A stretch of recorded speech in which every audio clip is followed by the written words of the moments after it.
이런 문제 때문에 자본시장으로 돈이 안 들어가는 거죠. 8분기 연속으로 지금 내수가 안 좋아졌는데 이런 적은 없었어요.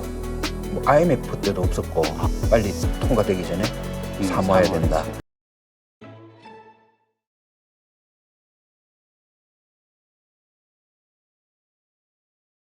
요즘 자조적인 말로 네. 우리가 세계 증시에서 좀 꼴찌권에 들어가 있다. 네. 우리 아래로는 짐바브웨가 있고 그다음에 네. 우리 코스닥이다. 이런 얘기를 하면서 씁쓸해하는 분들이 참 많아요. 하다못해 중국도 이제 우리보다는 올라가 있고 네. 이렇게 몰락한다고 해야 될까요? 이렇게 평가를 못 받고 있는 네. 이 코스닥, 그다음에 코스피, 한국 증시에 대한 이 문제 어떤 게 가장 크다고 생각하세요? 뭐 기본적으로 우리나라 경제 규모에 비해서 그리고 우리나라 기업 규모에 비해서 우리나라 주식 자본 시장에서 놀고 있는 돈의 규모가 택없이 부족하다. 투자 자금이 일단 부족하다. 돈이 부족한 거다. 외국인 비중이 우리가 그렇게 작은 건 아니라고 생각해요. 그런데 국내 자금 자체가 너무 우리나라 기업에 투자하는 국내 자금이 없다는 거고, 이제 그 이유가 보면 조금 전에 그 상법 문제, 그 거버넌스 문제, 그 다음에 우리나라 국민들의 부동산 문제. 부동산을 너무 사랑하니까 부동산으로 자금이 많이 가는 문제. 그거는 이제 부동산 문제는 또 조금 더 세부적으로 보면 세금 문제라든지 여러 가지 시스템이 부동산에 유리하게 돼 있다. 그렇죠. 예, 그런 문제가 있고요. 그럼 뭐 그 다음에 세 번째가 우리 자본시장의 중요한 플랫폼인 한국거래소가 너무 낙후화돼 있고, 그래서 그 문제, 이런 문제 때문에 자본시장으로 돈이 안 들어가는 거죠. 그 한국거래소의 문제를 조금 얘기하면 이 차에 저는 좀 한국거래소도 제가 오래전부터 주장했던 것처럼 좀 상장시키고, 그리고 다른 나라들 거래소하고 합종 연영하고, 그래서 외국인 지분도 좀 한국거래소 외국인 지분도 한 반 정도 가져오고 뭐 이런 식으로 했으면 좋겠는 게, 사실 지금 우리가 이렇게 떠들고 있는 거 있잖아요. 한국거래소가 상장돼 있으면 이럴 필요가 없어요. 그 자체에서 다 해요. 한국거래소는 이제 주식회사, 상장된 주식회사 하면 자기들의 이익을 위해서 엄청 로비도 할 거고, 거래를 막 활성화시켜야지. 자기는 자본시장 잘 돼야지 자기들 이익이 그렇지. 많아지니까 그 노력을 엄청 할 거라는 거죠. 그 노력 중에는 뭐 대기업들 로비하면 그게 상대적인 반대편에서 아니야, 자본시장 키워야 돼요 라는 로비를 같이 할 거고, 그런 걸 통해서 우리가 얘기 안 해도 상법 개정, 그치. 뭐 이런 모든 시스템들이 다 바뀌어질 수 있다고 생각을 하고 있고요. 또 이번에 그 밸류업 한다고 이렇게 보니까 밸류업 지수 보고 어떤 생각을 하셨어요? 놀고 있네. 네. 그게 그런 이유예요.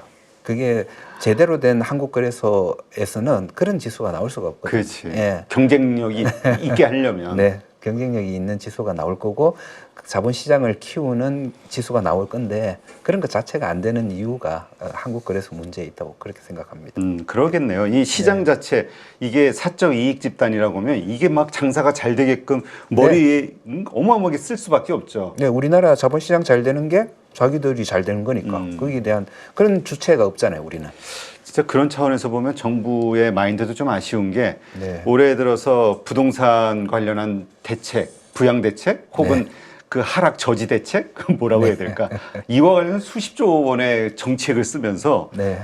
주식과 관련해서는 거의 없는 것 같아. 네, 맞습니다. 예. 이렇게 많이 폭락하고 하면 옛날에는 그래도 뉴스에 무슨 증시안정기금이 됐든 아니면 대통령이 하다못해 펀드 드는 어떤 쇼를 하든 네. 뭐가 좀 나왔을 텐데. 네, 그러네요. 지금은 그런 노력이 없고, 대신 상법 개정안 이거 통과시킨다고 얘기하셨잖아요. 1월 2일에. 저는 믿습니다. 네. 그래 아직 뭐 네. 설마 이게 야당이 갔다고 해서 또 거부권 하지는 않겠지. 네, 그랬을 때 아마 네. 진짜 더 정말 실망한 네. 그 국민들의 저항이, 투자자들 1,400만, 1,500만 투자자들의 저항이 어마어마할 거예요. 네.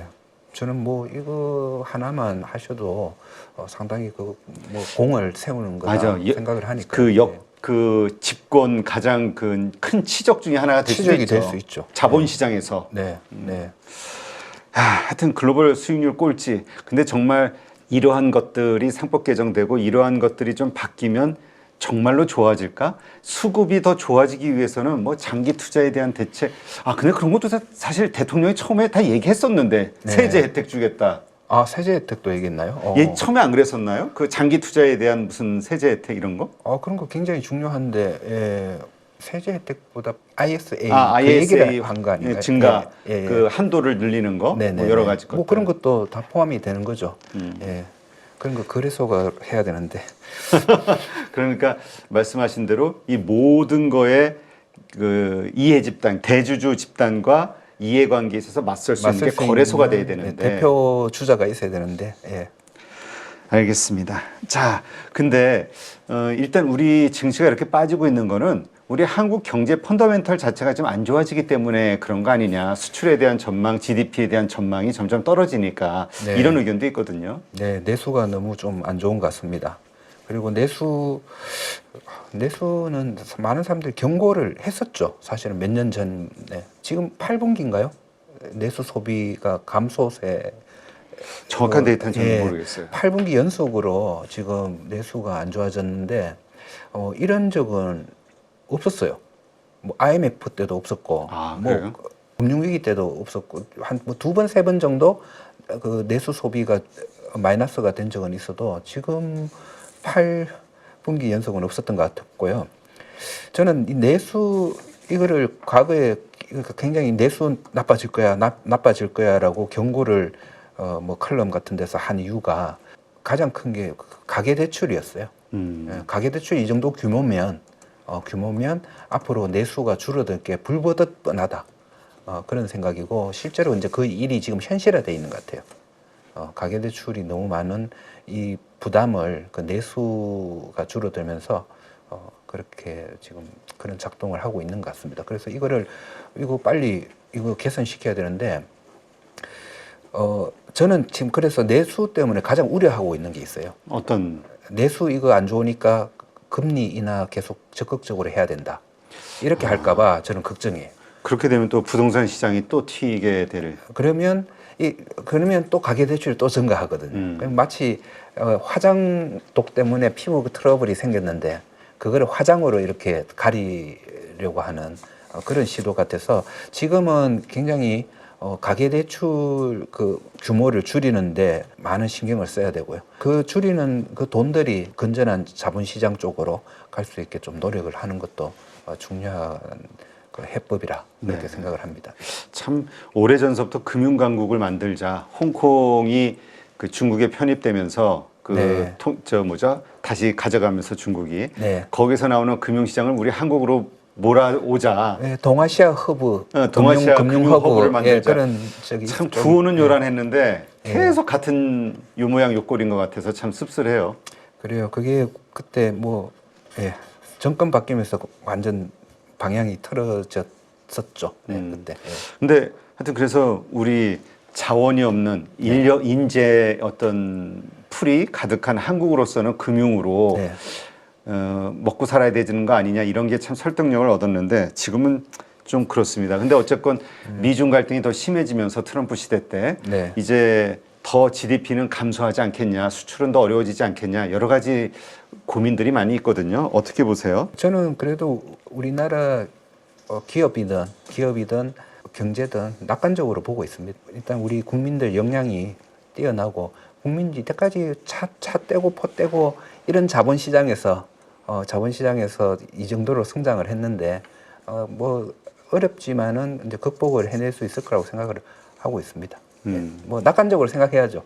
근데 금리는 아무래도 미국에 연동될 수밖에 없으니까 지금 이제 트럼프 시대 되면서 물론 요새 새로 베센트인가요? 그 재무장관 월가 출신 재무장관이 임명되면서 완화적인 금융 정책이 나오지 않겠냐의 기대감으로 금리가 급락이 좀 되긴 했는데 계속 높이 왔었잖아요. 그리고 강달러가 계속 갈 거라고 보고 있었고 어떻게 보세요? 트럼프 시대 때 환율과 금리에 대한 제가 그 미국의 금리는 그 미국 그 주택 가격에 많이 달려 있다. 뭐 그런 말씀을 드린 적이 있는데 지금은 느낌상 제가 데이터 확인은 안 해봤어요. 그런데 어느 정도 이제 주택 가격도 이제 추스려지는 그런 느낌이 이제 많이 들고요.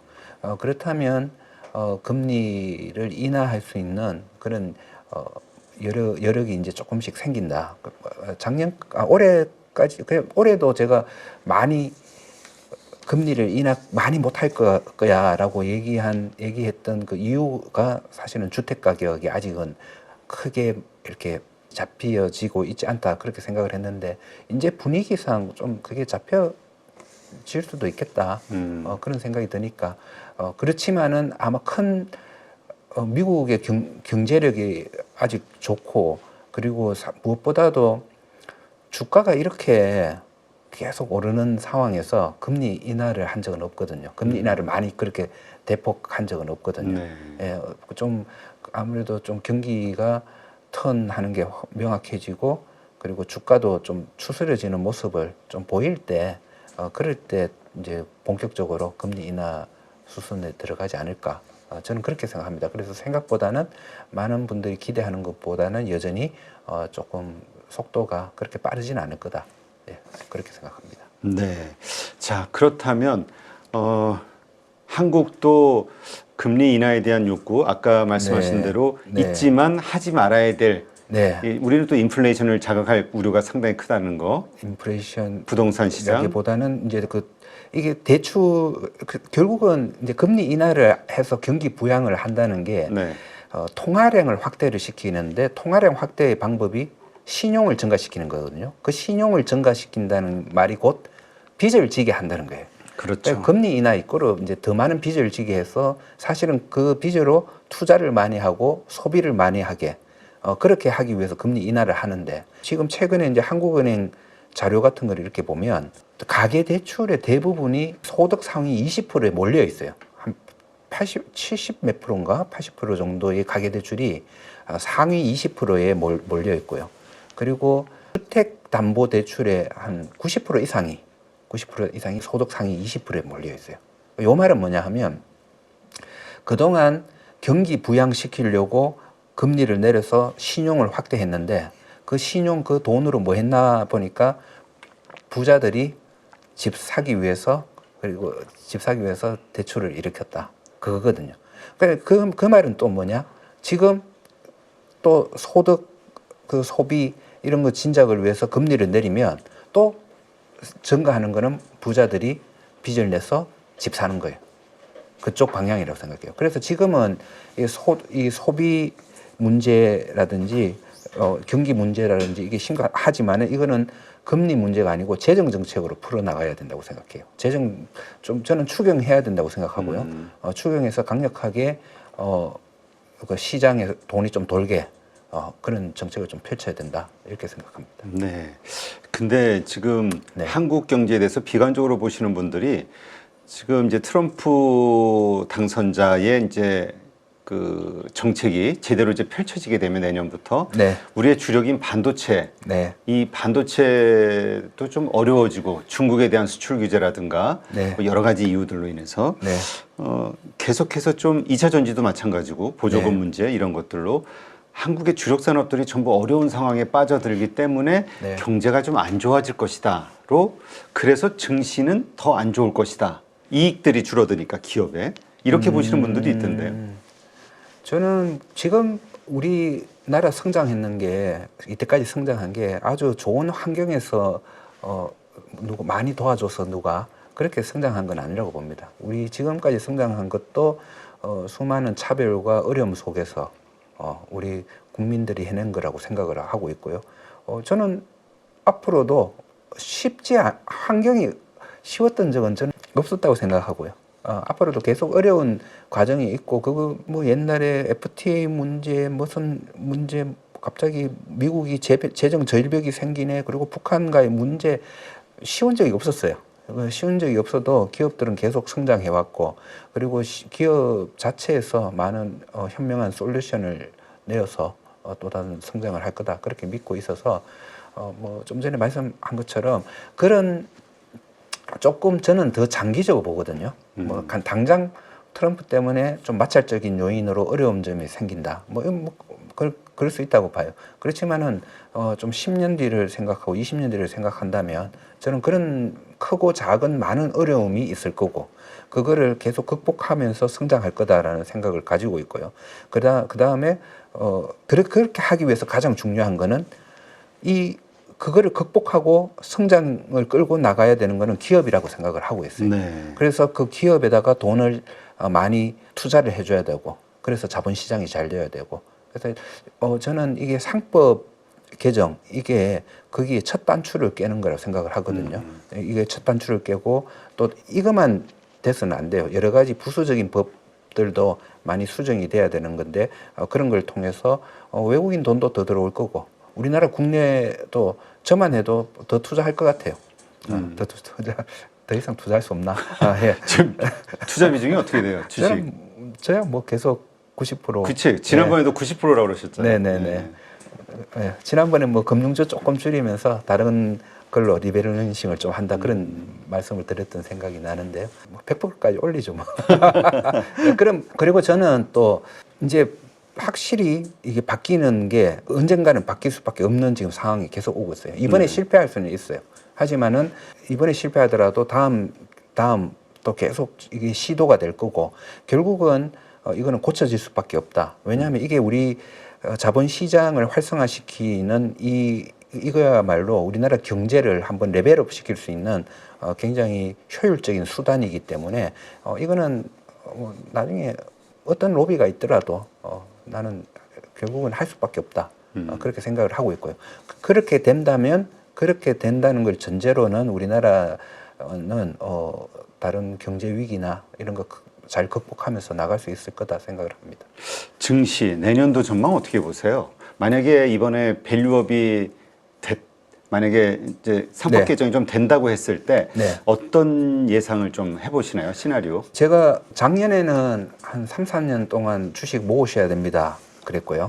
올해는 이제 2, 3년 정도 주식 모으시면 그 뒤에 주가가 많이 오를 수 있습니다. 했는데 사실은 이런 것들이 그때쯤 될 거다라고 저는 조금 그렇게 봤거든요. 예. 그래서 상법 개정이 빨라지는 거네요. 예, 생각보다 이게 만약에 빨라진다면 저는 그 시기를 좀 땡길 것 같아요. 지금 바로 한국 주식들을 사야 된다. 예, 지금 상법 개정이 이게 통과될 것 같다라는 거 되면 굉장히 난 조급해질 것 같아요.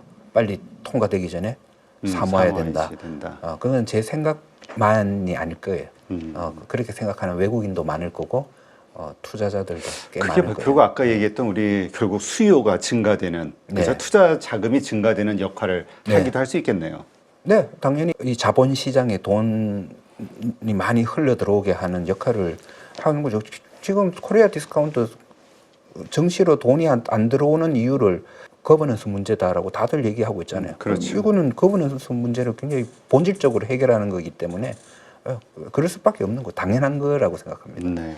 하여튼 많은 분들이 얘기하시는 게 퇴직연금을 안심하고 투자할 수 있는 자본시장 이 선진화가 좀 이루어져야 된다. 그러면 퇴직연금 혹은 장기 투자 이런 것들이 정말 활성화되지 않겠냐. 그리고 최소한 뒤통수 맞을까봐 어느 날 갑자기 유상증자하고 어느 날 갑자기 물적 분할하고 어느 날 갑자기 쪼개기 상장하고 맞아요. 예, 제가 보면 주식 러버로서 국내 주식 러버로서 다른 사람들한테 같이 투자하세요. 돈 잘 벌어요. 같이 투자하세요. 이러잖아요. 이럴 때 회사가 뭐 돈 못 벌면 어떡해요? 뭐 경제가 나빠지면 어떡해요? 뭐 이런 걸 할 때는 그건 자신 있게 대답해요. 괜찮다. 그래도 이 기업은 성장할 거고 돈을 번다. 자신 있게 다른 모든 그런 경제적인 문제 얘기할 수 있는데 자신 있게 얘기 못하는 딱 한 가지가 대주주가 이상한 짓 하면 어떡해요? 이거가 항상 걸림돌이에요. 그거는 저도 제가 지금 보유하고 있는 주식에 대해서 유일한 걱정이 그거 하나예요. 갑자기 이상한 짓 다른 건 할까 자신 봐. 있어요. 갑자기 이 회사가 그런 것만 뽑아놨기 때문에 갑자기 이 회사가 뭐 골로 간다든지 이러지 않을 거라고는 저는 거의 확신하는데 그거는 장담을 못 하겠더라고요. 예, 그 대주주가 갑자기 이상하게 되는 거. 그래서 이 문제만 해결되면 저는 자신 있게 투자할 분위기가 굉장히 확대가 된다. 그렇게 생각합니다. 그러다 보면은 그렇죠.